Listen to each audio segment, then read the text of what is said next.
Bien sûr que je suis content. Je pense que j'ai toujours été content du travail que fait le conseil départemental sur la Désirade depuis 2020, puisque c'est ma référence 2020. Nous avons été élus, l'équipe a été élue en 2020, et le président l'a dit, je le répète, c'est important de le rappeler, depuis 2020, jusqu'à 2023, on est à plus de 15 millions d'euros investis par le conseil départemental sur différentes infrastructures, donc la route départementale 207, l'aérodrome, le port, le collège, il ne faut pas oublier aussi le collège. Je pense aussi à la salle de santé aussi, qui vient toute très récemment d'être réaménagée, et je peux vous assurer que là c'est une merveille d'infrastructure. Donc oui, je suis très content du travail qui est fait par le conseil départemental sur la Désirade, et je pense que ce contrat pays englobe évidemment, je dirais, une vraie volonté de la population, une vraie volonté de l'équipe municipale à travers des demandes de la population. Et oui, bien évidemment, pour répondre à votre question, je suis très content, et je pense que je parle au nom de toute l'équipe municipale. Nous sommes très contents de tout ce qui est fait sur la Désirade. Les dossiers sont urgents. Je pars du principe que tous les dossiers sont urgents. Évidemment, c'est vrai que la santé, c'est des choses très importantes pour la population. Je dirais que c'est des choses primordiaux pour la population. Donc c'est vrai que on est un peu plus attaché, mais tous les projets qui figurent dans le contrat pays sont importants pour le maire que je suis, sont importants pour l'équipe municipale, et évidemment sont importants pour la population, puisque, je le répète, et c'est très important de le dire, tout ce qui figure dans le contrat pays et aussi émerge d'une volonté de la population, puisque nous sommes proches de notre population. À travers des réunions publiques des sections, nous faisons émaner, je dirais, la volonté, la demande de notre population à travers les différentes sections, à travers ce contrat pays. Et je pense que nous sommes contents, mais notre population sera également contente. Je répète, il y a eu beaucoup déjà de faits.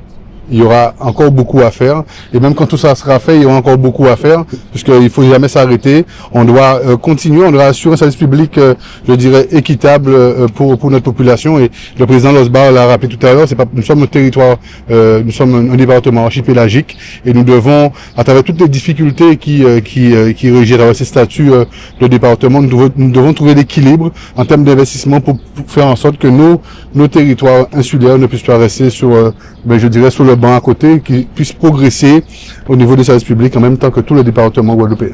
La commune de Désirade, je rappelle, c'est le 27e contrat pays. Vous connaissez un peu quel est l'état d'esprit pour cette contribution au niveau du département. Mais des engagements étaient déjà enclenchés avec la Désirade, puisque nous étions venus il y a à peu près 2 ans sur un certain nombre d'engagements du département.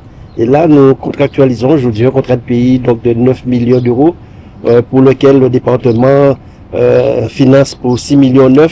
Donc c'est un pourcentage sans précédent, mais c'est lié aussi au fait que je mets en avant que la Guadeloupe c'est un archipel. Donc tous les territoires, toutes les îles doivent pouvoir bénéficier donc de cet accompagnement du département. Et c'est ce qui fait un peu notre force en tant qu'archipel.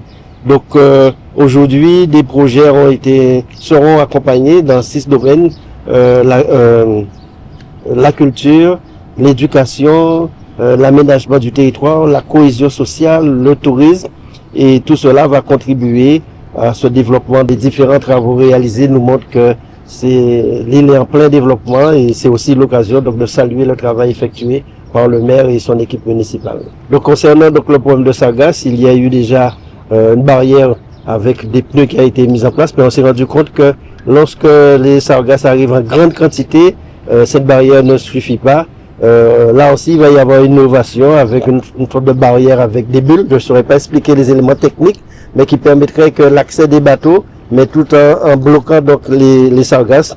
Cela nécessitait une autorisation donc de l'ADL qui est en cours, et les travaux devraient se poursuivre d'ici le mois donc de juin. Également le dragage qui est nécessaire pour permettre que tout puisse se faire convenablement. Oui, le jardin botanique, lors de notre dernière visite ici, après le cyclone, on avait vu comment le jardin était endommagé, et j'avais pris l'engagement avec les responsables que le département va les accompagner. Il était nécessaire que nous puissions voir à quel niveau intervenir les assurances, et il y a un reste à charge de 52 000 euros. Et sur les 52 000 euros, le département va financer 45 000 euros, et qui permettra à ce que le jardin soit totalement réaménagé, réhabilité, et qu'il soit un véritable support pour le développement donc, de la Désirade. Comme j'ai dit aujourd'hui, on signe pour 9 millions pour les travaux qui vont se réaliser, mais c'est un engagement depuis le début de notre mandature, puisqu'en 2023, avec la réfection de la route, enfin, il y a tout un ensemble de projets. L'aérodrome, il y avait pour à peu près 14 millions d'euros et qui ne sont même pas contenus dans ce contrat pays, puisque les 9 millions, c'est en plus de ce qui avait déjà été réalisé.